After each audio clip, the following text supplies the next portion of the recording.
if they still had a team of horses, would use the horses, because that way they could save the gas for something else, because I know my uncle was stationed in England as a mechanic for the Air Force, and he came home once, and he was grumbling he couldn't go anyplace, and back in England, they had to drain the fuel tanks on the planes and put in fresh fuel, and they would use the draining fuel to wash out the oil out of their uniforms that had gotten all filthy from repairing the planes.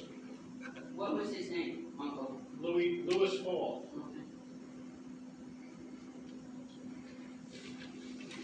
Okay, Diane, you want to look up my tapes? I'm gonna tell you a little about butchering. Oh, good. It was between Thanksgiving and Christmas that they did the butchering. We did about four to five pigs, and the whole family was in on it. And so when they butchered the pigs, they made the sausage that we sold to the people in Burkholz and Walmart. And to get the right proportions and the right seasonings, he took some upstairs, and I fried it out and let everybody taste it. Yeah, it was good. Okay. But Tante Ella was the only one that could stuff the casings. I was so mad about that all the time. I thought I could do that too, but no, Tante Ella had to do it. And they drove up to Slipco's to get the casings and put the sausage into the casings, tied it at one end, and then it hung it overnight on a rack, and those that fell down weren't tied very good, so they had to be done the next day. So the next day, they carried the sausage out to the smokehouse, and that was special wood too that they had. It was smoky, you know, and so they had the sausage out of the smokehouse. So the other thing that Grandma did was the pig skin was like this and the fat was on the top. And they came in strips like this, and then she cut it off, cut it into pieces like this, and put it in an iron kettle out on the wood stove in our woodshed. And so then she rendered that fat out for lard, which was very good for baking cookies and pies, not cakes so much because it didn't have cakes. And so,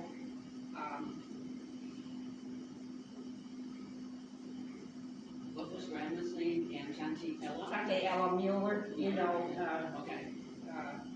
June Stencil often talks about her across the street. Okay. Yeah, that's Tante Ella. And your grandma? You said grandma? Grandma Retzlaff. Okay. Grandma Lily Retzlaff, yeah.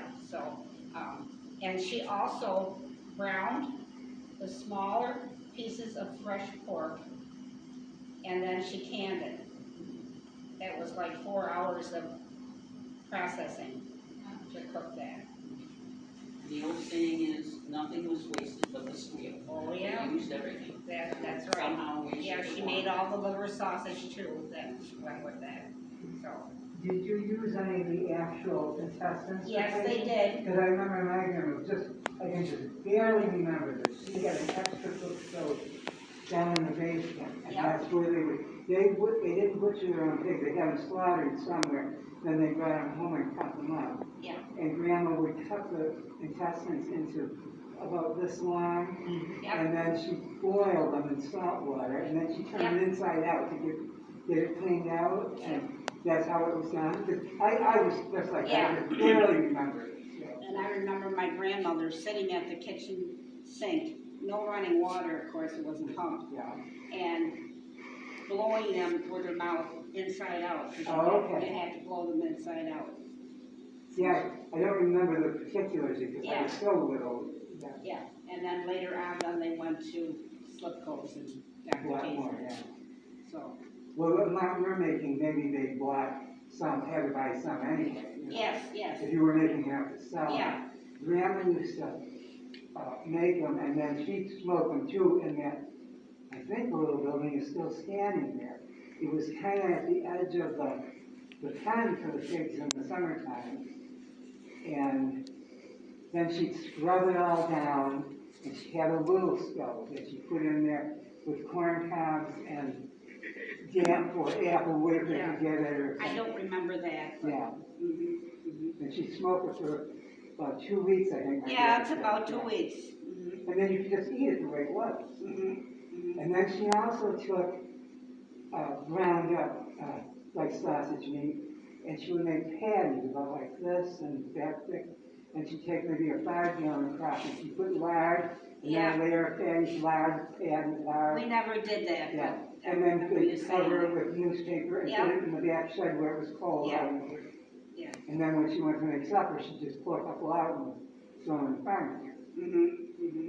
And you know, the lard was poured into those crocks like we have over at this house, covered with paper bags, and a wide strip of Yeah, they're too. rubber.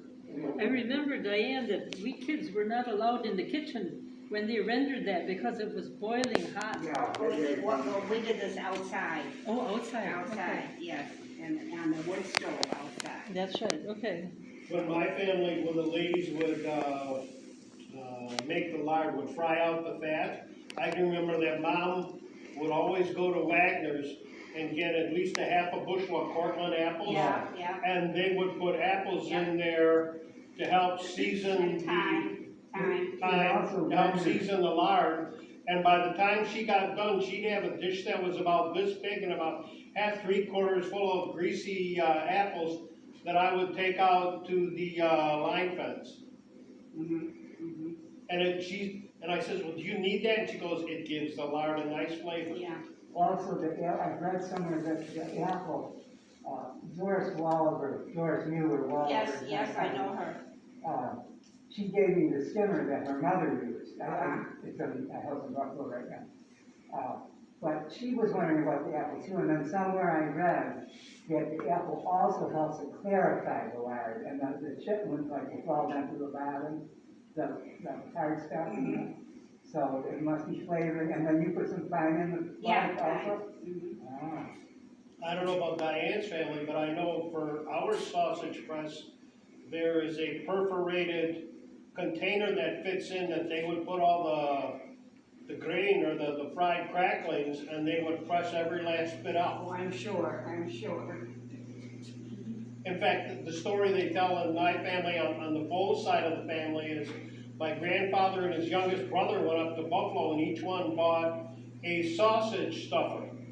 And when they were coming back, the train wasn't that busy or wasn't that occupied, and the youngest brother just took it and put it on the seat next to him. And the conductor insisted that if he was going to take up the seat, he had to buy a ticket for the sausage stuffer. So Uncle Tony went and put it on his lap because he wasn't going to buy a ticket for the sausage stuffer. Diane, how long did it smoke for? Did you say? About 2 weeks. 2 weeks? Yeah, and then we sold it to people in Burkholz. And it was kind of expensive, I thought. Try buying it now if you can find it. Yeah. How much was it when you? I tried to think of it, I couldn't. It was probably more like $3, but that was a lot of money. Right, at that time. it Yeah, was. and that was in Kenny's family, that wasn't in my family. So, and everybody had to take part in doing it. You They all mentioned, got to take some, didn't they? Pardon? Didn't they all get to take some home then? Yeah. you mentioned smoking, there was wood that was smoked. Yeah, I don't- Was it like apple wood maybe? Yeah, I don't know what it was, but it was special wood that they saved from year to year and, Apple or hickory, you didn't use willow or some of the cheaper woods like that. You wanted something really hard. Flavored it up. Yes. The last